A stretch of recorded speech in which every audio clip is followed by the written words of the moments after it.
اعوذ باللہ من الشیطان الرجیم بسم اللہ الرحمن الرحیم بسم اللہ الرحمن الرحیم۔ میں مجاہد حسین رضوی، استاذ دارالعلوم غریب نواز الہ آباد، درجہ سادسہ کے متعلمین سے مخاطب ہوں اور ہدایہ کتاب النکاح کا درس دینے جا رہا ہوں۔ بات چل رہی ہے اس صورت کی جب میاں اور بیوی کے مابین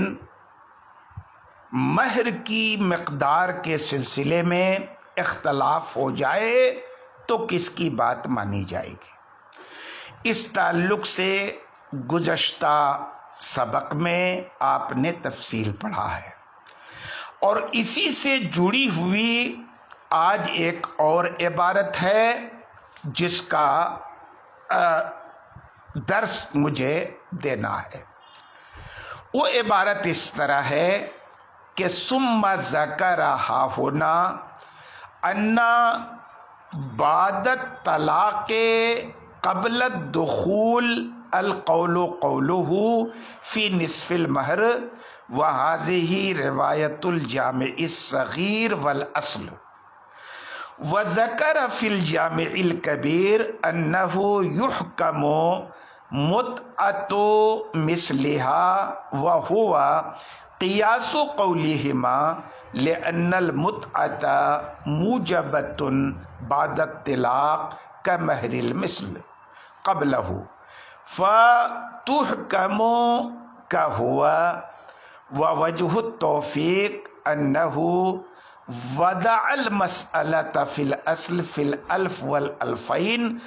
والمتعة لا تبلغ هذا المبلغ في العادة فلا يفيد تحكيمها،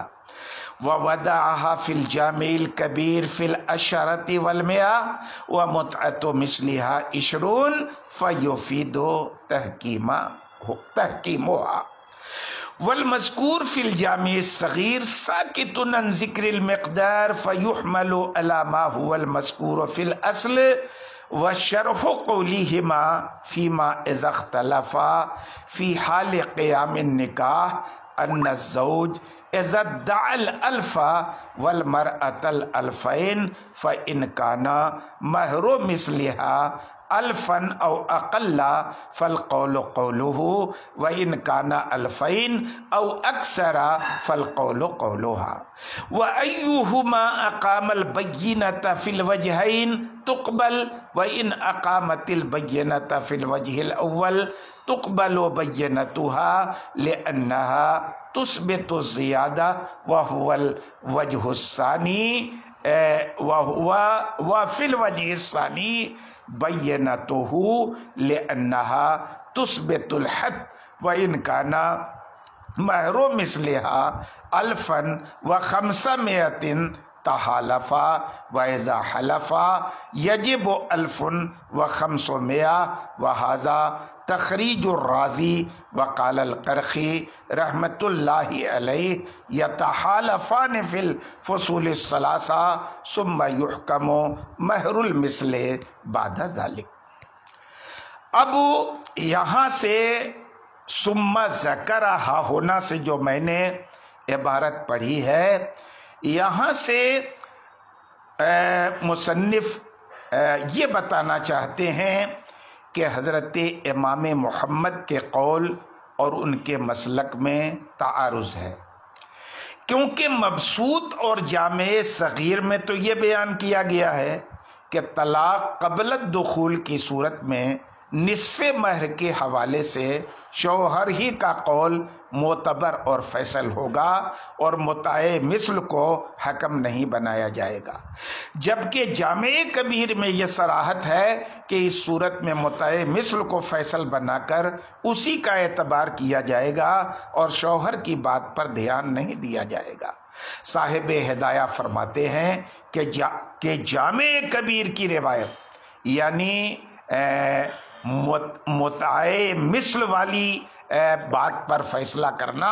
حضرات طرفین کے قول کے مطابق ہے، کیونکہ جس طرح طلاق سے پہلے مہر مثل یہ موجب نکاح ہے، اسی طرح طلاق کے بعد متع موجب نکاح ہے، لہذا مہر مثل کی طرح متع مثل کو حکم بنایا جائے گا اور شوہر کے قول کا اعتبار نہیں ہوگا۔ صاحب کتاب و وجہ التوفیق سے مبسوط اور جامع کبیر کی عبارتوں اور ان دونوں مسئلوں کے الگ بیان کرنے کی توجیح کرتے ہوئے فرمایا ہے کہ حضرت امام محمد سے اپنی ہی کتابوں میں الگ الگ مسئلے منقول ہونے کی وجہ یہ ہے کہ مبسوط میں مسئلے کی جو وضع اور ساخت ہے وہ 1000 اور 2000 سے متعلق ہے۔ چنانچہ شوہر 1000 کا دعویٰ تھا، کتنے طے ہوا تھا، عورت 2000 کی دعوے دار تھی کہ 2000 طے ہوا تھا، اور متع عام طور پر اس مقدار کو نہیں پہنچتا، اس لیے مبسوط والی صورت میں متع کو حکم نہیں بنائیں گے، اور شوہر چونکہ 1000 کا دعویٰ کر کے از خود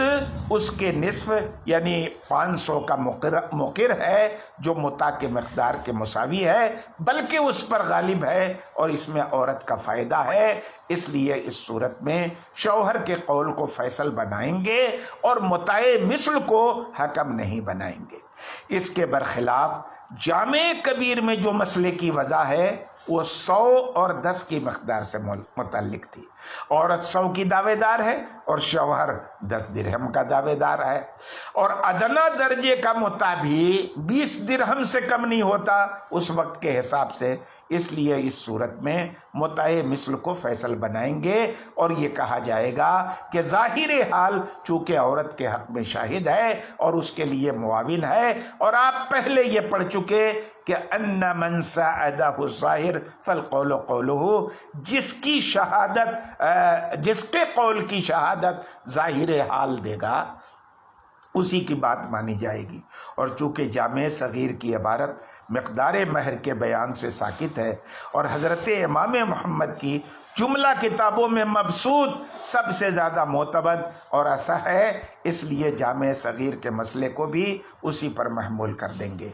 وہ شرح قول ہما سے جو بات صاحب ہدایہ نے کہی ہے اس کا حاصل یہ ہے کہ حضرات طرفین کے قول اور ان کے مسلک کی مکمل تشریح یہ ہے کہ اگر میاں بیوی کا یہ اختلاف طلاق سے پہلے اور قیام نکاح کی حالت میں ہو اور شوہر 1000 کا مدعی ہو جبکہ بیوی 2000 کا دعویٰ کر رہی ہو تو اب مہر مثل کو سامنے رکھ کر فیصلہ کریں گے۔ اگر مہر مثل 1000 یا اس سے کم ہوگا تو ظاہر ہے کہ یہ شوہر کے دعوے اور اس کی حالت کے موافق ہوگا، اور ان من ساعدہ الظاہر فالقول قولہ کے تحت اسی کا قول معتبر ہوگا، اور اگر مہر مثل 2000 یا اس سے زیادہ ہوگا تو اب یہ عورت کے دعوے اور اس کے قول کا مؤید بنے گا اور اسی کے قول پر کا اعتبار کیا جائے گا۔ وَإِنْ أَقَامَ، یہاں سے یہ بتانا مقصود ہے کہ اگر صورت مسئلہ میں زوجین نے اپنے اپنے دعووں کو دلیل سے مؤکد کر دیا اور ہر ایک نے اپنے دعوے پر دلیل پیش کر دی، گواہی پیش کر دی، تو دونوں صورتوں میں شوہر کا بینہ قبول کیا جائے گا، خواہ ظاہر حال اس کے قول کا مؤید ہو اور بیوی کے حق میں ہو، ہے نا، ظاہر حال اس کے قول کا مؤید ہو یا بیوی کے کا مؤید ہو۔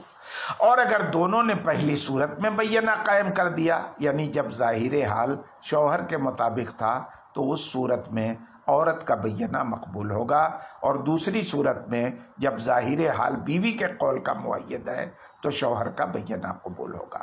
کیونکہ بینہ ایسی چیز کو ثابت کرنے کے لیے ہوتا ہے جو ظاہراً ثابت نہ ہو، ورنہ پھر بینہ کی ضرورت کیا ہے؟ ظاہر کے خلاف ہوگا تب بینہ کی ضرورت پڑے گی، اور چونکہ پہلی صورت میں عورت کا بینہ ظاہر کے خلاف ہے اس لیے اس کا اعتبار ہوگا، اور دوسری صورت میں شوہر کا بینہ ظاہر کے خلاف ہے اس لیے اس کا اعتبار ہوگا۔ کیونکہ بینہ یہ خلاف ظاہر کے اس بات کے لیے ہوتا ہے۔ لیکن اگر عورت کا مہر مثل 1500 ہو مثلا اور ظاہر حال میاں بیوی دونوں میں سے کسی کے حق میں نہ ہو تو دونوں سے قسم لی جائے گی، کیونکہ عورت زیادتی کی دعوے دار ہے اور کمی کی منکرہ ہے اور شوہر کمی کا دعوے دار ہے اور زیادتی کا منکر ہے۔ تو معاملہ یہ ہے کہ دونوں میں سے ہر ایک مدعی بھی ہے اور منکر بھی ہے۔ تو اب دونوں مدعی ہیں تو دونوں بینہ پیش کریں گے، اور دونوں منکر ہیں تو دونوں کا انکار بنا قسم کے معتبر نہیں ہوگا، اس لیے دونوں سے قسم لی جائے گی۔ جو بھی قسم کھانے سے انکار کرے گا اس کی بات بے اثر ہو جائے گی اور سامنے والا کیس جیت جائے گا۔ ہاں اگر دونوں قسم کھا لیتے ہیں تو اب 1500 روپے واجب ہوں گے، 1000 تو تسمیہ کی روح سے کہ میاں بیوی دونوں اس بات مقدار پر متفق ہیں، اور 500 مہر مثل کے بطور۔ صاحب ہدایہ فرماتے ہیں کہ یہ جو کچھ بیان کیا گیا ہے وہ امام ابو بکر جساس رازی کی تحقیق و تخریج ہے، لیکن امام ابو الحسن کرخی فرماتے ہیں کہ تینوں صورتوں میں زوجین سے قسم لی جائے گی، خواہ ظاہر حال شوہر کے موافق ہو یا بیوی کے موافق ہو یا دونوں کے مخالف ہو، اور قسم کھا لینے کی وجہ سے چونکہ تسمیہ کو مہر بنانا دشوار ہو جائے گا، اس لیے قسم کے بعد عورت کے مہر مثل کو کیا کریں گے؟ حکم بنائیں گے، اور اسی کو حکم مان کے فیصلہ کر لیا جائے گا۔ آج کے سبق میں اتنا ہی، باقی بسم اللہ الرحمن الرحیم۔ میں مجاہد حسین رضوی، استاذ دارالعلوم غریب نواز الہ آباد، درجہ سادسہ کے متعلمین سے مخاطب ہوں اور ہدایہ کتاب النکاح کا درس دینے جا رہا ہوں۔ مہر کا بیان چل رہا ہے، اور اس سے پہلے بھی آپ نے اس صورت کا بیان پڑھا ہے جب میاں بیوی میں مہر کی مقدار کے سلسلے میں اختلاف ہو جائے۔ آج جو بیان ہے وہ اس بات کا بیان ہے کہ اصل مسمى میں اختلاف ہو جائے کہ مہر کا ذکر ہوا بھی تھا نکاح میں یا نہیں ہوا تھا۔ آج کے درس سے متعلق جو عبارت ہے وہ یہ ہے کہ وَلَوْ كَانَ الْاخْتِلَافُ فِي أَصْلِ الْمُسَمَّى يَجِبُ مَهْرُ الْمِثْلِ بِالْإِجْمَاعِ لِأَنَّهُ هُوَ الْأَصْلُ عِنْدَهُمَا وَعِنْدَهُ تَعَذَّرَ الْقَضَاءُ بِالْمُسَمَّى فَيُصَارُ إِلَيْهِ وَلَوْ كَانَ الْاخْتِلَافُ بَعْدَ مَوْتِ أَحَدِهِمَا فَالْجَوَابُ فِيهِ كَالْجَوَابِ فِي حَيَاتِهِمَا لِأَنَّ اعْتِبَارَ مَهْرِ الْمِثْلِ لَا يَسْقُطُ بِمَوْتِ أَحَدِهِمَا وَلَوْ كَانَ الْاخْتِلَافُ بعد موتهما في المقدار فالقول قول ورثة الزوج عند أبي حنيفة رحمة الله عليه ولا يستثنى القليل وعند أبي يوسف رحمة الله عليه القول قول الورثة إلا أن يأتوا بشيء قليل وعند محمد الجواب فيه كالجواب في حالة الحياة وإن كان في أصل المسمى فعند أبي حنيفة رحمة الله عليه القول قول من أنكره فالحاصل أنه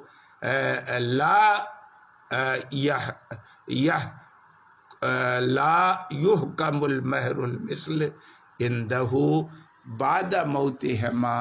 على ما نبینہ من بعد انشاء اللہ تعالی۔ اس عبارت میں مسمى، مقدار اور موت و زیست کے حوالے سے زوجین یا ان کے ورثہ کے مابین ہونے والے اختلافات اور ان کے احکام کی نشاندہی کی گئی ہے۔ اس سلسلے میں پہلا مسئلہ یہ ہے کہ اگر میاں بیوی کا اختلاف اصل مسمى میں ہو جائے تو اس صورت میں بالاتفاق سب کے یہاں مہر مثل واجب ہوگا، کیونکہ حضرات طرفین نے تو اس سے پہلے بھی مہر مثل ہی کو اصل مانا ہے، لیکن اس لیے ان کے یہاں تو اس سلسلے میں کوئی شک ہی نہیں ہے۔ اور امام ابو یوسف رحمۃ اللہ علیہ کے یہاں صورت مسئلہ میں وجوب مہر مثل کی دلیل ہے، یہ ہے کہ اگرچہ وہ مسمى کو اصل اور مہر مثل کو اس کے تابع مانتے ہیں، لیکن زوجین کے اختلاف کی وجہ سے اب اصل یعنی مسمى کو حکم بنانا اور اس کی روشنی میں فیصلہ کرنا دشوار ہے، تو ظاہر ہے کہ فرع کی طرف رجوع کیا جائے گا، اور فرع مہر مثل ہے، اس لیے وہی واجب ہوگا۔ مسئلے کی دوسری شق یہ ہے کہ زوجین میں سے کسی ایک کے انتقال کے بعد اس کے ورثہ جو موجود ہیں ان میں اختلاف ہوا، خواہ یہ اختلاف اصل مسمى میں ہو یا مقدار مسمى میں ہو، اس کا حکم ان کی زندگی کے اختلاف کے حکم کی طرح ہوگا، یعنی اگر مسمى میں اختلاف ہو تو بالاتفاق مہر مثل واجب ہوگا، اور اگر مقدار میں اختلاف ہو تو حضرات طرفین کے ہاں مہر مثل واجب ہوگا، کیونکہ احد الزوجین کی موت سے مہر مثل کا اعتبار ساقط نہیں ہوتا، اور امام ابو یوسف کے ہاں اس صورت میں شوہر کا قول معتبر ہوگا۔ مسئلے کی تیسری شق یہ ہے کہ زوجین کی وفات کے بعد ان کے ورثہ میں مقدار مہر کے متعلق اختلاف ہوا، وارثین زوج 1000 کے مدعی ہیں اور وارثین زوجہ 2000 کے، تو اس صورت میں حضرت امام صاحب کے یہاں مطلقاً وارثین زوج کا قول معتبر ہوگا، اور انہی کے دعوے پر فیصلہ کیا جائے گا، اگرچہ وہ بہت حقیر اور معمولی مقدار کا دعویٰ کریں، کیونکہ وہ زیادتی کے منکر ہیں، اور مدعی کے پاس بینہ نہ ہونے کی صورت میں منکر کا قول مع الیمین معتبر ہوتا ہے، لہذا قسم کے ساتھ ان کی بھی بات مان لی جائے گی۔ امام ابو یوسف کے یہاں بھی قول تو وارثین زوج ہی کا معتبر ہوگا، البتہ وہ شیء قلیل کا استثناء کرتے ہیں، یعنی اگر شوہر کے ورثہ نے بہت حقیر مقدار بیان کی ہے تو اس صورت میں ان کا قول قابل قبول اور لائق توجہ نہیں ہوگا۔ حضرت امام محمد رحمۃ اللہ علیہ اس صورت کو حیات زوجین پر قیاس کرتے ہوئے فرماتے ہیں کہ جس طرح زوجین کی زندگی میں ان کے اپنے اختلاف سے مہر مثل کو حکم بنایا جاتا ہے، اسی طرح ان کے بعد ان کے ورثہ کے اختلاف کرنے کی صورت میں بھی مہر مثل ہی کو حکم بنایا جائے گا۔ مسئلے کی آخری شق یہ ہے کہ وفات زوجین کے بعد ان کے ورثہ نے اصل مسمى میں اختلاف کیا، ایک گروپ اس کی تعیین اور دوسرا عدم تعیین کا قائل ہوا، تو اب امام صاحب کے ہاں اس گروپ کا قول معتبر ہوگا جو مسمى کا منکر ہے، کیونکہ فراغ ذمہ اصل ہے اور یہ گروپ اس کا مدعی ہے، اور اس صورت میں مہر مثل کو حکم نہیں بنائیں گے، کیونکہ امام صاحب رحمت اللہ علیہ وفات زوجین کے بعد مہر مثل کی حکمیت کو تسلیم نہیں کرتے، لیکن حضرات طرفین کے یہاں اس صورت میں مہر مثل واجب ہوگا۔ ائمہ ثلاثہ بھی اسی کے قائل ہیں اور یہی قول مفتابہ ہے۔ دلیل آگے آ رہی ہے، اس کا بیان آپ انشاءاللہ کل کے سبق میں پڑھیں گے۔ بسم اللہ الرحمن الرحیم۔ میں مجاہد حسین رضوی، استاذ دارالعلوم غریب نواز الہ آباد، درجہ سادسہ کے متعلمین سے مخاطب ہوں اور ہدایہ کتاب النکاح کا درس دینے جا رہا ہوں۔ مہر کا بیان چل رہا ہے اور اسی سے متعلق آج ایک الگ طرح کے مسئلے کا بیان ہے۔ آج کے درس سے جو عبارت متعلق ہے وہ اس طرح ہے کہ وَإِذَا مَاتَ الزَّوْجَانِ وَقَدْ سَمَّى لَهَا مَهْرًا فَلِوَرَثَتِهَا أَنْ يَأْخُذُوا ذَلِكَ مِنْ مِيرَاثِهِ وَإِنْ لَمْ يُسَمِّ لَهَا مَهْرًا فلا شيء لورثتها عند أبي حنيفة رحمة الله عليه وقال لورثتها المهر في الوجهين، معناه المسمى في الوجه الأول ومهر المثل في الوجه الثاني. أما الأول فلأن المسمى دين في ذمة وقد تأكد بالموت فيقضى من تركته إلا إذا علم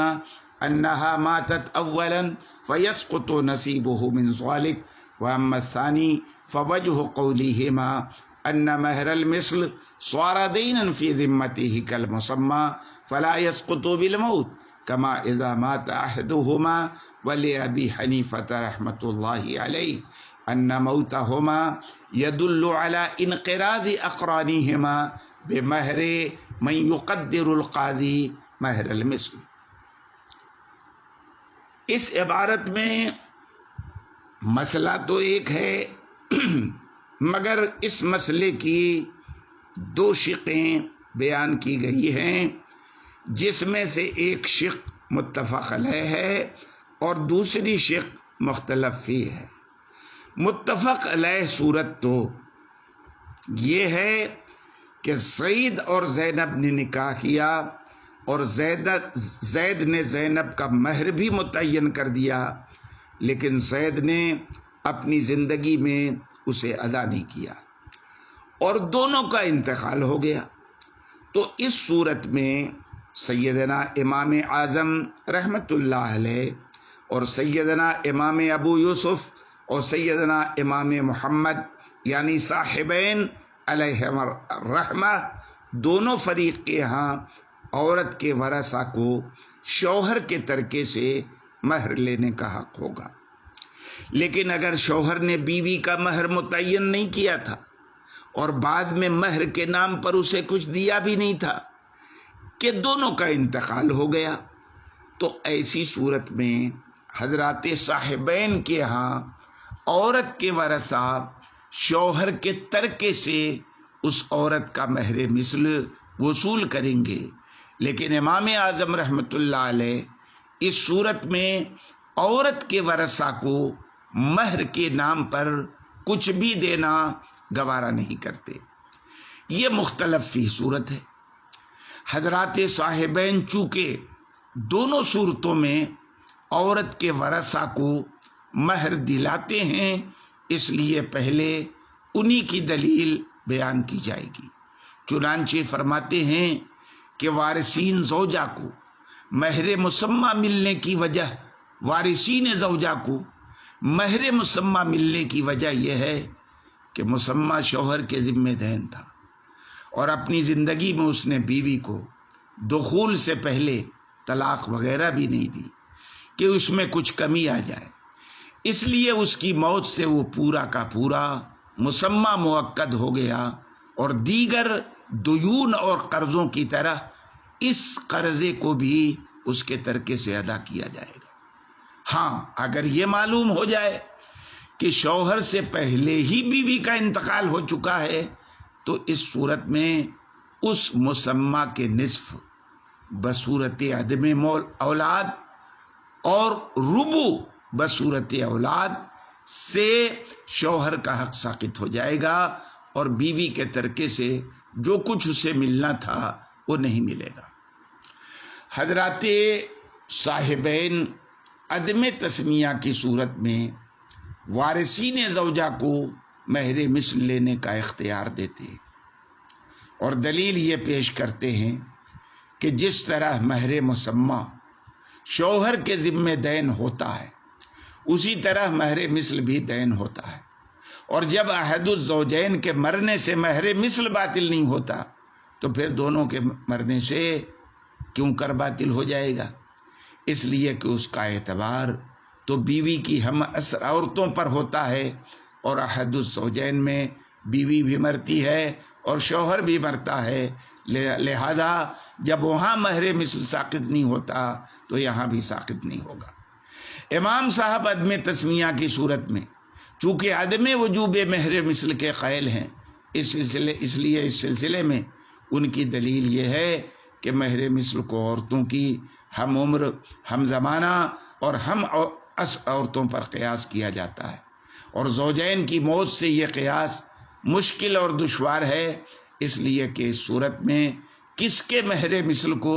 مقیس علیہ بنا کر قاضی فیصلہ کرے گا، اس لیے تعذر حکم کی وجہ سے اس صورت میں مہر مثل واجب نہیں ہوگا۔ لیکن بظاہر سیدنا امام محمد اور امام ابو یوسف رحمت اللہ علیہما کی دلیل اس مقام پر قوی معلوم ہوتی ہے۔ تشریح کے بعد ترجمہ بھی دیکھ لیں کہ اب اور جب زوجین کی موت ہو جائے اور زوج نے عورت کے لیے مہر کا ذکر کر دیا ہے یا متعین کر دیا ہے تو عورت کے وارثین کو یہ حق ہے کہ وہ مہر، متعین مہر شوہر کی میراث سے لے لیں، اور اگر مہر کا ذکر نہیں ہوا ہے یا تعین نہیں ہوا ہے فلا شیء لوراثتها عند ابی حنیفہ رحمۃ اللہ علیہ، تو ایسی صورت میں عورت کے وارثین کو امام اعظم کے نزدیک کچھ بھی نہیں ملے گا۔ لیکن صاحبین نے کہا کہ بیوی کے وارثین کو دونوں صورتوں میں مہر ملے گا۔ اس کا معنی یہ ہے کہ وجہ اول میں تو مسمہ ملے گا اور وجہ ثانی میں مہر مثل ملے گا۔ رہ گئی پہلی بات، تو اس لیے کہ مسمہ، پہلی بات کا مطلب کہ مہر کا ذکر ہو چکا ہو اور مہر کا تعین ہو چکا ہو، تو اس لیے ملے گا پہلی صورت میں کیونکہ مسمہ یہ شوہر کے ذمے میں قرض تھا اور موت کی وجہ سے وہ موقد ہو گیا، تو اب اس کے ترکے سے وہ قرض ادا کیا جائے گا۔ ہاں اگر معلوم ہو جائے کہ بیوی پہلے مر چکی ہے فَيَسْقُطُ نَصِيبُهُ مِنْ ذَلِكَ، تو اب ایسی صورت میں اس کا حصہ اس کے ترکے سے ساقط ہو جائے گا۔ رہ گئی دوسری صورت، تو ان صاحبین کے قول کی وجہ یہ ہے کہ مہر مثل یہ دین ہو گیا ہے اس کے ذمے میں، جیسے کہ مسمہ دین تھا۔ فلا یسقط بالموت، تو یہ دین موت کی بنیاد پر ساقط نہیں ہوگا، جیسا کہ ان دونوں میں سے کوئی ایک مر جائے، ایسی صورت میں ساقط نہیں ہوتا۔ اور امام اعظم رحمت اللہ علیہ کی دلیل یہ ہے کہ ان دونوں کی موت یہ ان کے اقران کے ختم ہو جانے پر دلالت کرتی ہے۔ بے مہر من یقدر القاضی مہر المثل، اس کے مہر کے ذریعے کہ قاضی مہر مثل کا تعین کرتا ہے۔ رہا پہلا تو اس وجہ سے کہ مہر مسمہ شوہر کے ذمہ قرض ہے اور موت سے یہ موقد ہو چکا ہے، اس لیے اس کے ترکے سے ادا کیا جائے گا۔ لیکن اگر یہ معلوم ہو جائے کہ بیوی پہلے مر چکی ہے تو اس کے ترکے میں شوہر کا حصہ ساقط ہو جائے گا۔ رہا دوسرا، اس میں حضرات صاحبین کے قول کی توجیہ یہ ہے کہ مہر مثل مسمہ ہی کی طرح شوہر کے ذمہ قرض ہے، لہذا موت سے وہ ساقط نہیں ہوگا، جیسا کہ اس صورت میں جب احد الزوجین کی موت ہو جائے۔ ٹھیک ہے، آج کے سبق میں اتنا ہی، باقی کل انشاءاللہ تعالی۔ بسم اللہ الرحمن الرحیم۔ میں مجاہد حسین رضوی، استاذ دارالعلوم غریب نواز الہ آباد، درجہ سادسہ کے متعلمین سے مخاطب ہوں اور ہدایہ کتاب النکاح کا درس دینے جا رہا ہوں۔ مہر کا بیان چل رہا ہے اور مہر کے تعلق سے آج آخری بحث کا مجھے درس دینا ہے، اور پھر کل سے انشاءاللہ تعالی نکاح کے تعلق سے ایک نئی بحث کا آپ کی کتاب میں آغاز ہوگا۔ آج کے درس سے متعلق جو عبارت ہے پہلے آپ وہ سن لیں۔ وَمَن بَعَثَ إِلَى امْرَأَتِهِ شَيْئًا فَقَالَتْ هُوَ هَدِيَّةٌ وَقَالَ الزَّوْجُ هُوَ مِنَ الْمَهْرِ فَالْقَوْلُ قَوْلُهُ لِأَنَّهُ هُوَ الْمُمَلِّكُ فَكَانَ عَارَفَ بِجِهَةِ التَّمْلِيكِ كَيْفَ وَأَنَّ الظَّاهِرَ أَنَّهُ يَسْعَى فِي إِسْقَاطِ الْوَاجِبِ قَالَ إِلَّا فِي الطَّعَامِ الَّذِي يُؤْكَلُ فَإِنَّ الْقَوْلَ قَوْلُهَا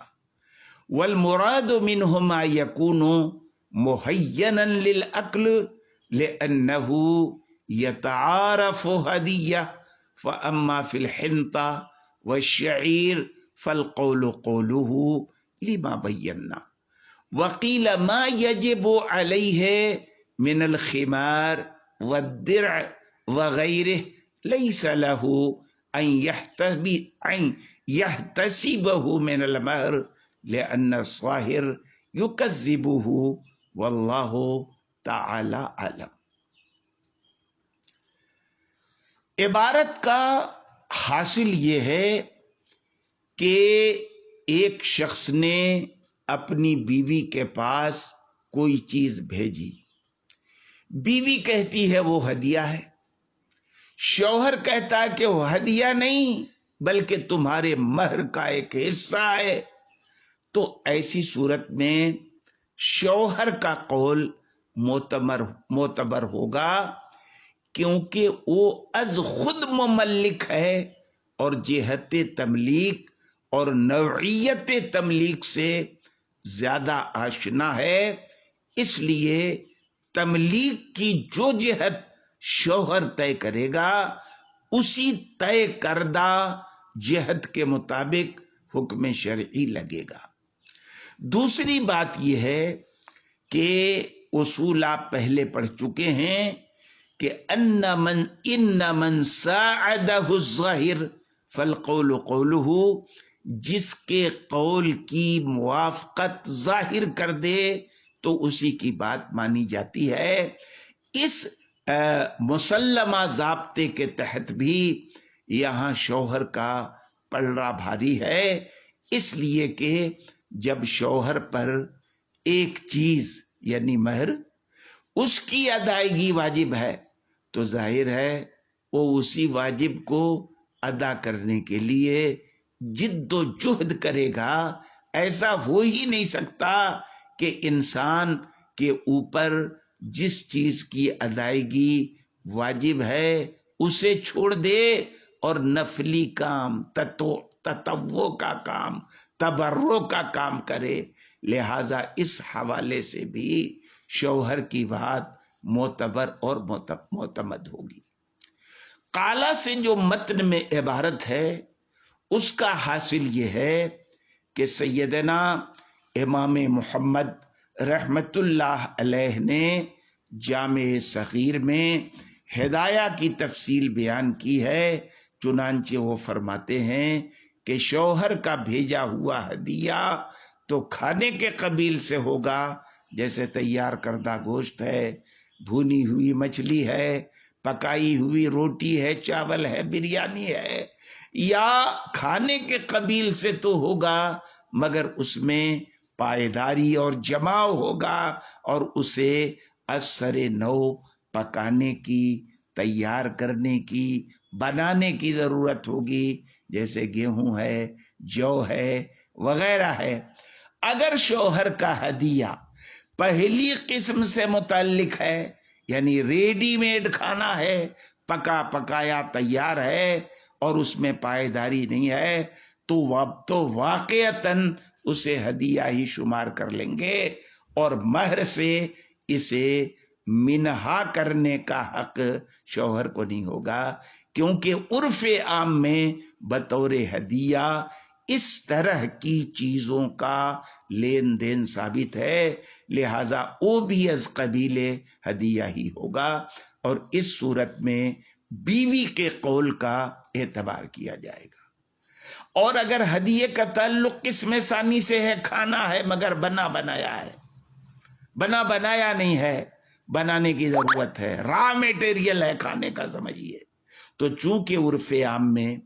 اس طرح کی چیزیں ہدیے میں بھیجنے کا عام طور پر رواج نہیں، اس لیے اس صورت میں شوہر کی بات مانی جائے گی، اور مہر میں اس کا شمار کیا جائے گا، اور اتنا گھٹانے کا حق ہوگا، کیونکہ یہاں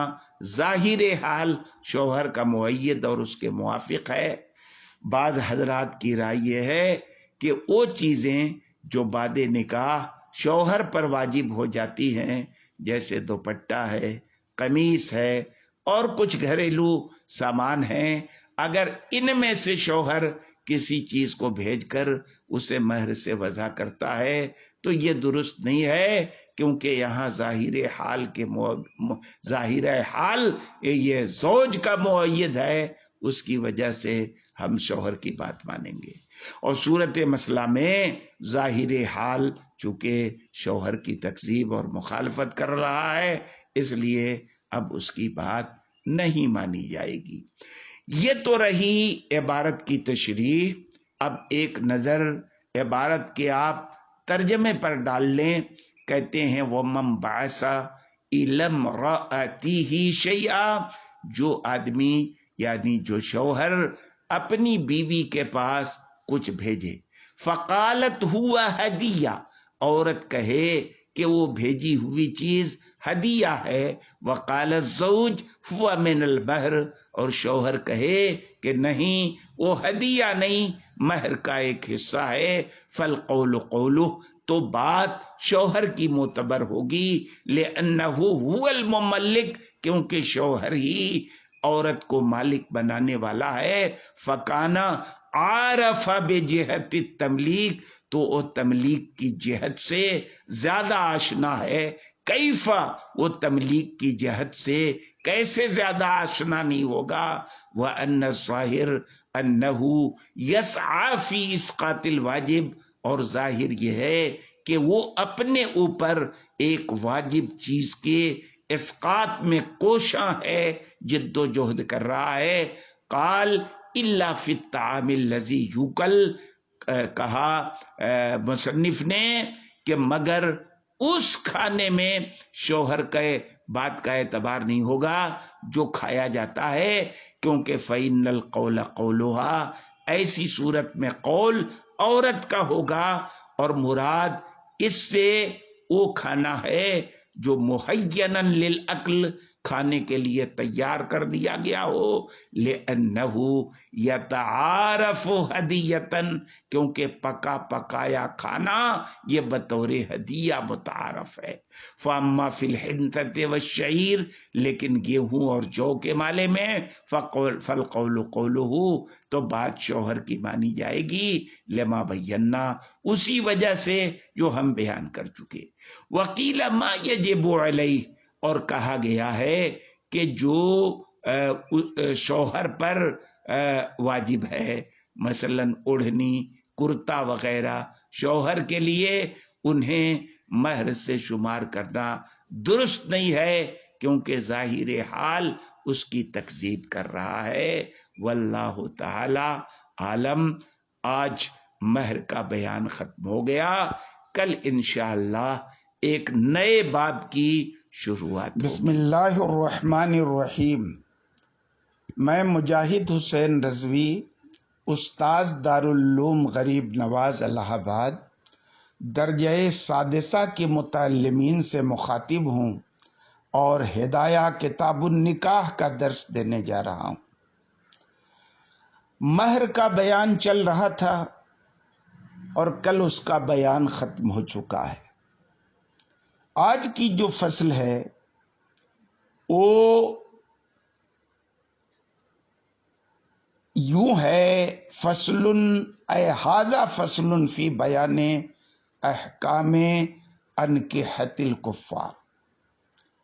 یہ فصل کفار کے نکاح کے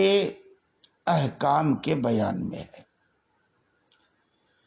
خالص شرعی احکام میں مسلمان اصل اور بنیاد کی حیثیت سے ہیں، مگر چونکہ نکاح عبادات اور معاملہ دونوں کا مجموعہ ہے اور کفار معاملات میں مسلمانوں کے تابع ہیں، اس لیے اصل یعنی مسلمانوں کے نکاح سے متعلق احکام و مسائل کی وضاحت کو مقدم کیا گیا. اب یہاں سے تابع اور فرع یعنی کفار کے نکاح وغیرہ سے متعلق احکام و مسائل کا بیان کیا جا رہا ہے. آج کے سبق سے متعلق جو عبارت ہے وہ اس طرح ہے: وَإِذَا تَزَوَّجَ النَّصْرَانِيُّ نَصْرَانِيَّةً عَلَى مَيْتَةٍ أَوْ عَلَى غَيْرِ مَهْرٍ وَذَلِكَ فِي دِينِهِمْ جَائِزٌ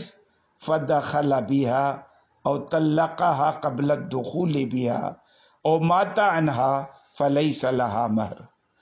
وَكَذَا الْحَرْبِيَّانِ فِي دَارِ الْحَرْبِ وَهَذَا عِنْدَ أَبِي حَنِيفَةَ رحمة الله علیہ وهو قولهما في الحربيين. وأما في الذمية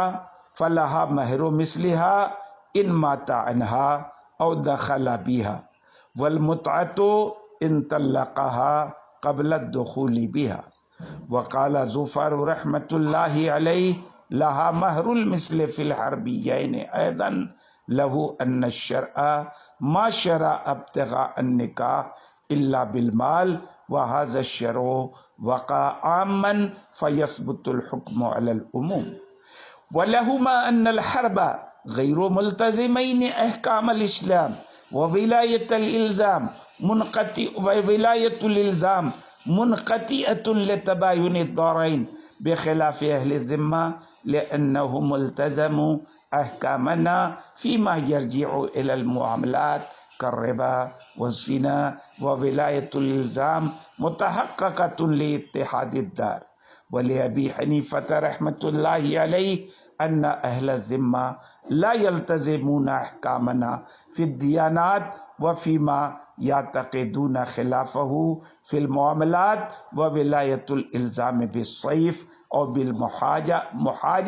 وكل ذلك منقطع عنهم باعتبار عقد الذمة، فإنا أمرنا بأن نتركهم وما يدينون فصاروا كأهل الحرب بخلاف الزنا لأنه حرام في الأديان كلها، والربا مستثنى عن عقودهم لقوله عليه السلام إلا من أربى فليس بيننا وبينه عهد. وقوله في الكتاب أو على غير مهر يحتمل نفي المهر ويحتمل السكوت، وقد قيل في الميتة والسكوت روایاتان ولا صح ان الکل علی الخلاف. حل عبارت سے پہلے یہ بات ذہن میں رہے کہ متن میں نصرانی اور نصرانیہ کی قید اتفاقی ہے. یہ حکم صرف نصرانی اور نصرانیہ کا نہیں ہے بلکہ تمام اہل ذمہ کا وہی حکم ہے جو بیان ہو رہا ہے. عبارت میں دو مسائل کا بیان کیا گیا ہے اور دونوں ہی متفق علیہ نہیں مختلف فی ہیں. چنانچہ پہلے مسئلے کا حاصل یہ ہے کہ اگر کسی نصرانی نے نصرانیہ عورت سے دارالاسلام میں مردار کے عوض اپنا نکاح کیا یا بغیر مہر کے نکاح کیا، اور واقعہ یہ ہے کہ یہ صورتیں ان کے مذہب میں جائز ہیں، پھر اس نے بیوی کے ساتھ دخول کر لیا یا دخول سے پہلے ہی اسے طلاق دے دی یا اسے چھوڑ کر مر گیا، تو حضرت امام صاحب کے یہاں ان تمام صورتوں میں کسی بھی صورت میں بیوی کو مہر نہیں ملے گا۔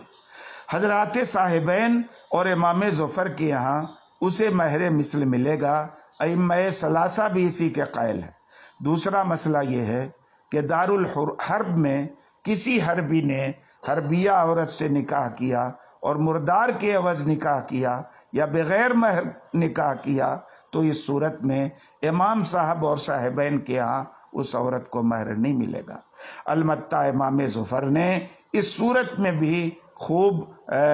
دریا دلی کا مظاہرہ کیا اور اس حربیہ کے لیے بھی مہر مثل کی تجویز کی ہے۔ امام ظفر کی دلیل یہ ہے کہ شریعت محمدیہ نے نکاح کی طلب و جستجو کو مال کے ساتھ مشروع کیا ہے، اور قرآن کی زبان میں یہ اعلان کرایا ہے ان تبتغوا باموالکم، اور قرآن کریم کا حکم عام ہے کیونکہ ہماری شریعت ہر ایک کے لیے عام اور تام ہے، لہٰذا اس سے صادر ہونے والے احکام بھی عام اور تام ہوں گے۔ اور قل یا ایھا الناس انی رسول اللہ علیکم جمیعہ کی روح سے ہر کوئی اس کا مخاطب ہوگا۔ پھر چونکہ نکاح من وجہن از قبیل معاملات بھی ہے، اور مسلمانوں کی طرح کفار بھی معاملات میں شریعت کے مخاطب ہیں، اس لیے اس حوالے سے بھی ان تبتغوا کے حکم میں وہ داخل اور شامل ہوں گے۔ اور جس طرح مردار کے عوض یا بغیر مہر نکاح کرنے کی صورت میں مسلمان عورت کو مہر مثل ملتا ہے، اسی طرح سے نصرانیہ اور حربیہ عورت کو بھی ملے گا، کیونکہ معاملات کے مسئلے میں سب ایک اور متحد ہیں۔ حضرات صاحبین نصرانیہ کے لیے تو مہر مثل ثابت مانتے ہیں، لیکن حربیہ کو وہ بھی محروم کر دیتے ہیں، اور اس پر دلیل یہ دیتے ہیں کہ احکام شرع کے مخاطب یا مکلف وہی لوگ ہیں جنہوں نے احکام اسلام کا التزام کیا ہے، اور اہل حرب چونکہ احکام اسلام سے بہت دور ہیں، اس لیے ان کے حق میں یہ التزام مفقود ہے، اور ہمارے اور ان کے دار میں بھی تضاد اور تباین ہے، اس لیے اہل حرب سے ولایت الزام بھی منقطع ہے۔ لہٰذا جب ان کے حق میں التزام اور الزام دونوں چیزیں معدوم ہیں، تو ان پر اسلامی احکام بھی جاری نہیں ہوں گے، اور نہ ہی کسی حربی کی بیوی کو مہر مثل وغیرہ دلایا جائے گا۔ اس کے برخلاف ذمیوں نے تو عقد ذمہ کی وجہ سے از خود اسلام کے دامن میں پناہ لے کر احکام اسلام کو اپنے اوپر لازم کر لیا ہے، اور معاملات سے متعلق احکام مثلا سود خوری، زناکاری وغیرہ میں وہ احکام اسلام کے مکلف اور پابند ہیں، اور دارالاسلام میں رہنے کی وجہ سے اتحاد دار بھی متحقق ہے، اس لیے ان پر ولایت الزام بھی ممکن ہے۔ تو جب ان کے حق میں التزام اور الزام دونوں چیزیں موجود ہیں، تو ظاہر ہے کہ ان پر احکام اسلامی کا اجرا بھی ہوگا، اور مسلمان عورت کی طرح نصرانیہ اور ذمیہ عورت کو بھی مہر مثل ملے گا۔ حضرت امام صاحب کی دلیل یہ ہے کہ دیانات میں تو اہل ذمہ احکام اسلام کی مخالفت کرتے ہی ہیں، چنانچہ نہ تو وہ نماز کے مکلف ہیں اور نہ ہی روزے وغیرہ کے، ساتھ ہی ساتھ معاملات میں بھی وہ ہمارے مخالف اور احکام اسلام سے متصادم نظر آتے ہیں، چنانچہ ہم لوگ گواہوں کے بغیر منعقد ہونے والے نکاح کو حرام سمجھتے ہیں، جبکہ ذمیوں کے ہاں یہ جائز ہے۔ اسی طرح شراب نوشی اور خنزیر خوری مذہب اسلام میں حرام ہے اور ان کے ہاں جائز ہے، وغیرہ وغیرہ۔ لہٰذا جب معاملات میں بھی وہ لوگ مذہب مذہب اسلام سے الگ ہیں تو نکاح جیسے اہم معاملے میں کیسے انہیں اپنا شریک و سہیم سمجھا جا سکتا ہے؟ رہا مسئلہ اتحاد دار کی وجہ سے ولایت الزام کے تحقق اور وجود کا، تو ذمیوں کے حق میں بھی یہ ناممکن ہے، اس لیے کہ ولایت الزام کے متحقق ہونے کی دو ہی صورتیں ہیں، تلوار سے ہو، بحث و مباحثہ اور دلیل و برہان کے ذریعے ہو، اور یہ دونوں صورتیں ناممکن ہیں، اس لیے عقد ذمہ کی وجہ سے الزام بالسیف نہیں ہو سکتا، اور امرنا بے ترکہم والی حدیث کے پیش نظر ان سے مباحثہ اور محاجہ بھی نہیں ہو سکتا۔ معلوم ہوا کہ اہل حرب کی طرح ان کے حق میں بھی التزام و الزام دونوں چیزیں معلوم ہیں، لہذا جو حکم ان کا ہوگا وہی ان کا بھی حکم ہوگا، اور حربیہ عورت کو مہر مثل نہیں ملتا، لہذا ذمیہ عورت کو بھی نہیں ملے گا۔ بخلاف زنا سے حضرات صاحبین کے قول کا جواب ہے، فرماتے ہیں کہ محض زنا سے اجتناب کے پیش نظر ذمیوں کو معاملات میں احکام اسلام کا مکلف قرار دینا درست نہیں ہے، کیونکہ زنا ایسا سنگین جرم ہے جو تمام ادیان میں حرام ہے، لہذا زنا سے اہل ذمہ کا اجتناب اپنے دین کی وجہ سے ہے، نہ کہ احکام اسلام کا مکلف ہونے کی وجہ سے۔ اور رہا مسئلہ سود کا، تو یہ ذمیوں کے عہد و بیان سے پیمان سے مستثنیٰ ہے، کیونکہ اللہ نے نبی علیہ الصلوۃ والتسلیم کا، اللہ کے نبی صلی اللہ علیہ وسلم کا ارشاد گرامی ہے، جو شخص سود خوری میں ملوث ہو، ہمارے اور اس کے درمیان کوئی عہد نہیں ہے۔ لہٰذا جب مسئلہ ربا عقد ذمہ سے مستثنیٰ ہے تو امرنا بترکیم پر عمل کرتے ہوئے اس پر قیاس کرنا اور اسے لے کر معاملات میں ذمیوں کے احکام اسلام کا مکلف ہونے کی خوشی میں مبتلا ہونا درست نہیں ہے۔ وقولہ سے جو عبارت ہے اس کا حاصل یہ ہے کہ متن یعنی جامع صغیر میں جو او علی غیر مہر کی عبارت مذکور ہے، اس کے اندر دو احتمال ہیں، یا تو مہر کی بالکلی نفی کر دی گئی ہو، دوسرا احتمال یہ ہے کہ زوجین نے ذکر مہر سے سکوت اختیار کیا ہو۔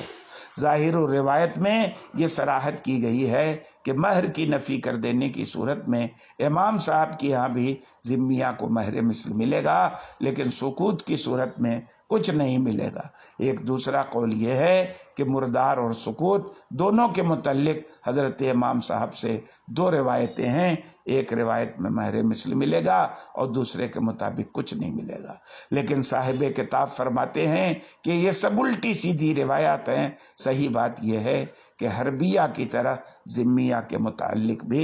بھی حضرت امام صاحب کا ایک ہی نعرہ ہے کہ اسے بھی کچھ نہیں ملے گا۔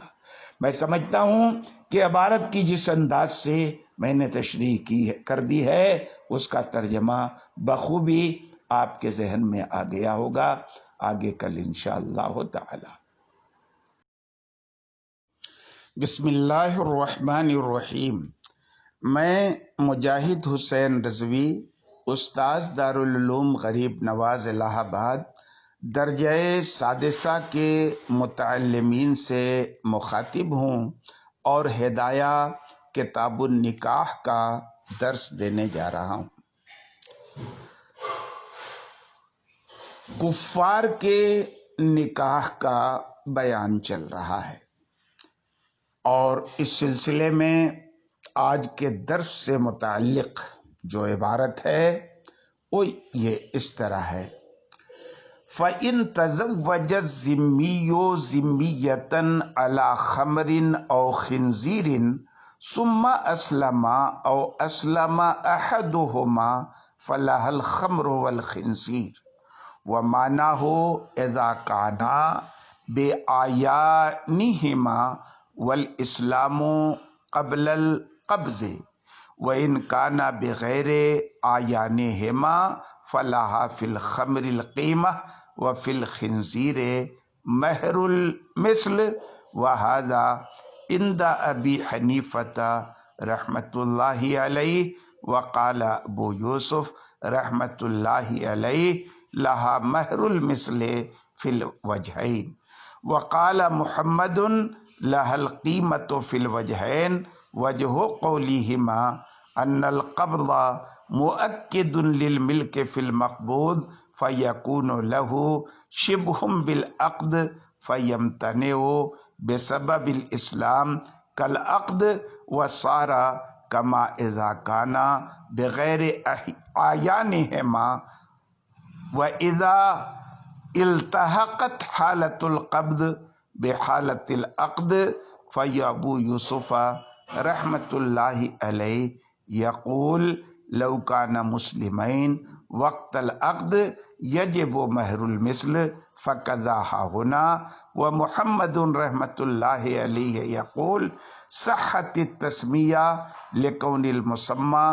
مالا عندهم الا انه امتنع التسلیم بالاسلام فتجب القیمہ کما اذا ہلک العبد المسمى قبل القبض ولأبی حنیفة رحمت اللہ علیہ ان الملک فی الصداق المعین یتم بنفس العقد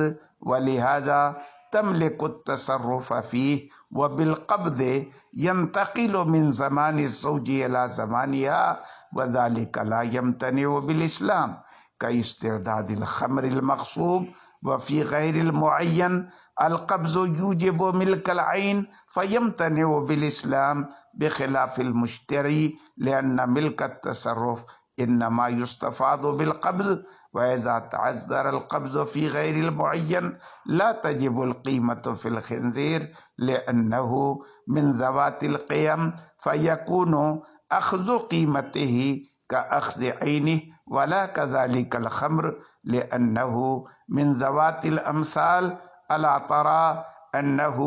لو جاء بالقيمة قبل الإسلام تجبر على القبول في الخنزير دون الخمر ولو طلقها قبل الدخول بها فمن أوجب مهر المثل أوجب المتعة ومن أوجب القيمة أوجب نصفها. مسئلہ یہ ہے کہ ایک ذمی شخص نے شراب یا خنزیر کے عوض کسی ذمیہ عورت سے نکاح کیا اور مہر کے لین دین سے پہلے وہ دونوں مسلمان ہو گئے یا ان میں سے کوئی ایک مسلمان ہو گیا اور مسمى یعنی خمر یا خنزیر معین تھا، تو امام صاحب کا فرمان یہ ہے کہ صورت مسئلہ میں عورت کو مہر مسمى ملے گا، خواہ وہ خمر ہو یا خنزیر ہو. اور اگر مسمى یعنی خمر یا خنزیر غیر معین تھا تو اس صورت میں اگر مسمى خمر تھا تو عورت کو اس کی قیمت ملے گا، اور اگر مسمى خنزیر تھا تو عورت کو مہر مثل ملے گا. حضرت امام ابو یوسف فرماتے ہیں کہ مسمى خواہ متعین ہو یا غیر متعین دونوں صورتوں میں عورت کو مہر مثل ملے گا. ائمہ ثلاثہ بھی اسی کے قائل ہیں. سیدنا امام محمد فرماتے ہیں کہ دونوں صورتوں میں عورت کو مسمى کی قیمت ملے گی، خواہ وہ معین ہو یا غیر معین. صاحبین کی دلیل یہ بیان کی گئی ہے کہ اچھا، دلیل سے پہلے ایک بات آپ ذہن میں رکھیں کہ قول اور نظریے میں اختلاف کے باوجود صاحب کتاب نے ان حضرات کی دلیل مشترکہ اس لیے بیان کی ہے کہ یہ لوگ کسی بھی صورت میں منحقوہا کے لیے عین خمر یا عین خنزیر واجب قرار نہیں دیتے، خواہ وہ متعین ہو یا متعین نہ ہو. بہرحال ان کی دلیل کا حاصل یہ ہے کہ قبضہ ملکیت کے لیے مؤکد اور متمم ہے. یہی وجہ ہے کہ قبضے سے پہلے اگر مہر میں سے کچھ ہلاک ہو گیا یا پورا مہر ضائع ہو گیا تو یہ شوہر کے مال سے ہوگا، بیوی کے مال سے نہیں ہوگا. لیکن اگر قبضے کے بعد ہلاک ہوا ہے تو بیوی کے مال سے ہلاک ہوگا، کیونکہ قبضہ کر لینے کے بعد مہر میں بیوی کی ملکیت مؤکد اور مستحکم ہو گئی. معلوم ہوا کہ قبضہ ملکیت کے لیے مؤکد ہے، اور چونکہ قبضے کا اثر اور اس کی تاکید عقد کے نتیجے میں مارز وجود میں آتی ہے، اس لیے اس حوالے سے قبضہ عقد کے مشابہ ہے، لہذا جس طرح اسلام کے بعد ابتدائے خمر اور ابتدان جو ہے وہ خمر اور خنزیر کی تملیک ممنوع ہے، اسی طرح اسلام کے بعد بھی خمر اور خنزیر پر بقائے تملیک ممنوع ہوگی، اور جس طرح غیر معین خمر اور خنزیر کے مہر ہونے کی صورت میں ایک مسلمان کے لیے ان کی تسلیم اور ان کا تسلم ممنوع ہے، اسی طرح ان کے معین ہونے کی صورت میں بھی ان کا لین دین ممنوع ہوگا۔ یہاں تک تو حضرات صاحبین دلیل میں مشترک تھے، اب یہاں سے الگ الگ راہ پہ چل رہے ہیں، اور امام ابو یوسف فرماتے ہیں کہ قبضے کی حالت اور اس کا مسئلہ جو ہے حالت عقد اور مسئلہ عقد سے ملحق ہے، تو جس طرح خمر اور خنزیر کو مہر بنا کر نکاح کرنے اور بوقت عقد زوجین کے مسلمان ہونے کی صورت میں مہر مثل واجب ہوتا ہے، اسی طرح سے بوقت قبضہ زوجین کے مسلمان ہونے کی صورت میں مہر مثل واجب ہوگا۔ حضرت امام محمد فرماتے ہیں کہ ابتدائے عقد میں زوجین ذمہ تھے اور خمر وغیرہ ان کے ہاں مال تھے، اس لیے ابتداءً تو تسمیہ درست تھا، مگر چونکہ قبضہ سے پہلے وہ مشرف با اسلام ہو گئے، اس لیے اب ان کے حق میں مسمہ کا تسلیم اور تسلم دشوار ہو گیا، اور مسمہ کی سپردگی سے عاجزی کی صورت میں اس کی قیمت واجب ہوتی ہے، لہذا یہاں بھی دونوں صورتوں میں مسمہ کی قیمت واجب ہوگی، اور جس طرح کسی معین غلام کو مہر بنا کر نکاح کرنے کے بعد غلام کے ہلاک ہونے کی صورت میں اس عبد مسمہ کی قیمت واجب ہوتی ہے، اسی طرح سے یہاں بھی مسمہ کی قیمت واجب ہوگی، ہے نا۔